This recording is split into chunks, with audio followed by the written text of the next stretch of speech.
Brolau, ar galėčiau gauti avižų? Ne.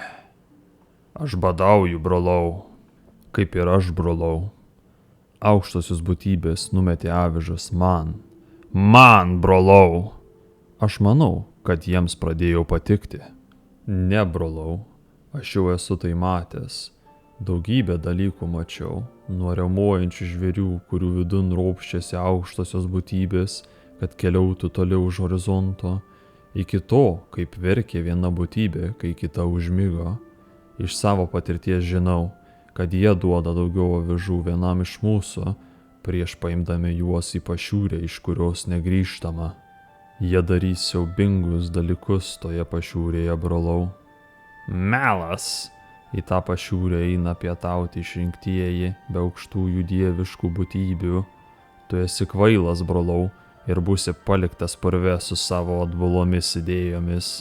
Ne, brolau, turi manimi patikėti. Pasidalink avižomis su manimi ir nepasieksi reikiamos apimties aukštosioms būtybėms. Jie pasigailės tavo gyvybės. Aha, tai buvo tik planas pavogti mano avižas. Tu tikrai esi niekingas, brolau. Aš netikėsiu tavo melu. Brolau, kai buvau išvežtas riaumojančių žvėrių už smailiųjų tvorų, toli už horizonto, aš tai mačiau. Buvau nuvežtas į aukštųjų būtybių susirinkimą. Jie mane demonstravo, brolau. Ir aš pamačiau tiesą. Mačiau, kaip aukštosios būtybės valgo mūsų mėsą. Negalėjau suklysti, brolau. Mėsos kvapas tikrai buvo vieno iš mūsų. Jie pakabino mėsą virš ugnies ir leido jai degti prieš vartojant.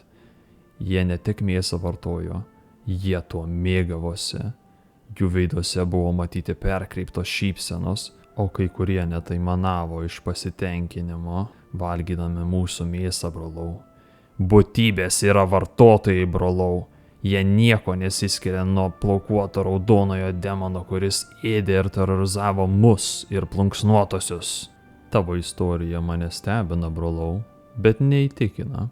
Aš pats valgysiu šias avižas ir vakarieniausiu su aukštosiomis būtybėmis. Man tavęs gaila, brolau.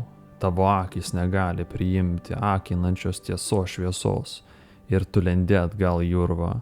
Aš pasirūpinsiu tavo palikuoniais, kai jie tave sudoros, kaip sudorojo tavo mylimąją, mūsų tėvą, mūsų motiną ir daugybę kitų.